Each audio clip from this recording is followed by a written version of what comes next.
المرة الماضية السلام عليكم ورحمة الله وبركاته. اللهم علمنا ما ينفعنا وانفعنا بما علمتنا وزدنا علما نافعا يا كريم. اللهم اجعله العلم حجة لنا، اللهم اجعله قوتا لنا يا رب في دنيانا وفي آخرتنا. يا رب هذب أنفسنا، يا رب يا رب هذب أنفسنا، يا رب واجعلنا من اللي نشوف أخطائنا، ما نتباهى ونقول لا أنا ما غلطت. يا رب نكون منهم. وقت تحكوا مع رب العالمين على سجادة الصلاة، احكوا له كأنكم عم تحكوا مع حالكم يا بنات، كأنكم عم تقولوا يعني يا رب أنا هيك غلطت باليوم الفلاني، أنا في كسرت خاطر فلان، أنا زعلت فلان، أنا كنت حاملة سندويشة الشاورما إلي ولولادي وحد مني جارة شمت الريحة. أنا كنت يوم من الأيام فايتة لعند محل واشتريت كتير أغراض، ولما شفت وحدة حملت أغراضي وركضت، خفت من الحسد وقامت هي انكسر خاطرها. حاولوا انكم دائما تهذبوا انفسكم. انا فدت عليكم بهيك مقدمة اليوم رح اسمها تهذيب النفس. يا بنات انا بتمنى من الكل يراجع حساباته. حاسبوا انفسكم قبل ان تحاسبوا، وزنوا اعمالكم قبل ان توزن عليكم. هلا هون خلصنا المقدمة. نحن آخر شي وصلنا يا حلوين يا أمير، لآخر شي وقت ستنا آمنة قالت ستنا حليمة: "و- والله ما للشيطان على ابني سبيل وأن لابني هذا شأن".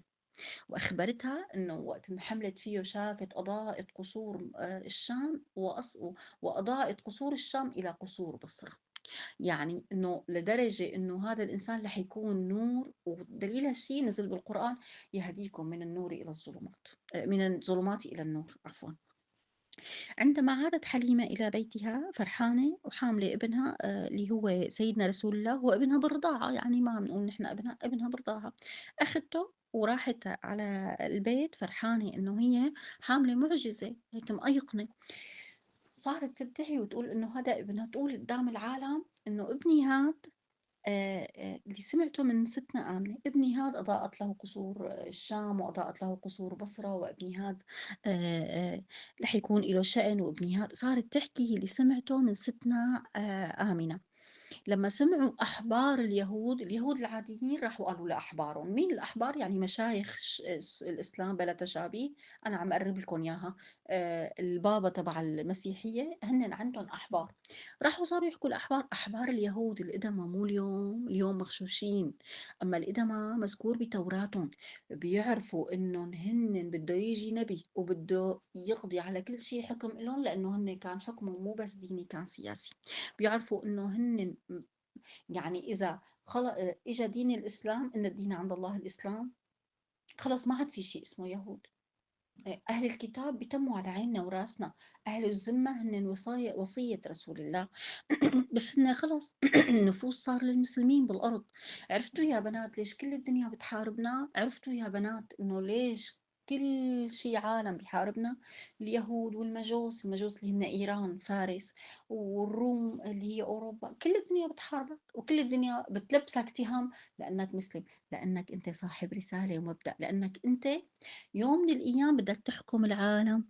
ولما حكم، الله يحميه يا رب ويثبته، رئيسنا أحمد الشرع، العالم كلها فزت. وليكن العراقية الشيعة ما بنعمل شيء إلا بفزونا. حزب الله. حتى العلوية اللي عنا بالشام على مستوى، عم حاكيكم هيك مستوى عادي بيني وبينكم، العلوية اللي عنا بالشام وقت عملوا معهم مقابلة قالوا لهم: شو رأيكم بالسيدة بحجاب السيدة لطيفة دروبي؟ قالوا له: مين هي لطيفة دروبي؟ ما بنعرفها. أنكروا وجودها، ما بنعرفها، ما عنا حدا اسمه. انتوا أبناء الشعب ما بتعرفوا مرت الرئيس؟ معقول هالكلام؟ لأنها محجبة، لأنها مسلمة، أنكروا وجودها. رجعوا سألوهم: شو رأيكم بأسماء لأنه صحيح هي من طائفة السنية أو هي من أمة رسول الله، من الأمة السنية. وأنا بتمنى ما عاد حدا يقول طائفة، يقول أمة. نحن ما لنا طائفة، نحن أمة يا بنات، نحن أمة، نحن الأكثر، نحن أمة رسول الله. أما هن اللي بلشوا يطلعوا منا طوائف لحالهم، كل واحد ألف مجموعة وصار لحاله. فورا قالوا له: الله لا يوفقها، دمرتنا. طبعا هي عرفوها. أما هي المسلمة يلي هي حاملة رسالة رسول الله، وهي إنسانة مثقفة. بدي إياكم تكونوا مثقفين متعلمين ترتفعوا ترتقوا. بدي بالسرائر يكون في عندكم شيء اسمه رسالة جوا من جواتكم، ما تحملوا شيء وتكنوا شيء. مو هاي النميمة وشفتي فلانة شفتي علتانة مدري شو، كنا جايبين كنا حاملين. لا تحكوا، لا، هذا كلياته إذا ما حفظنا السر وما كنا بالسرائر مع الله، والله ما بناخد بالعلن. مشان تكونوا بالصورة، أنا من البداية عم حاول أكون معكم توجيهي. نحن من أول يوم بلشنا فيه سيرة رسول الله، قلنا بدنا نكون يا بنات، وللكل واللي بيسمعوا، أي حدا بيسمع حكي هذا، بدنا نكون نحن بإذن الله، بإذن الله. نحن بدنا نكون للإصلاح، يعني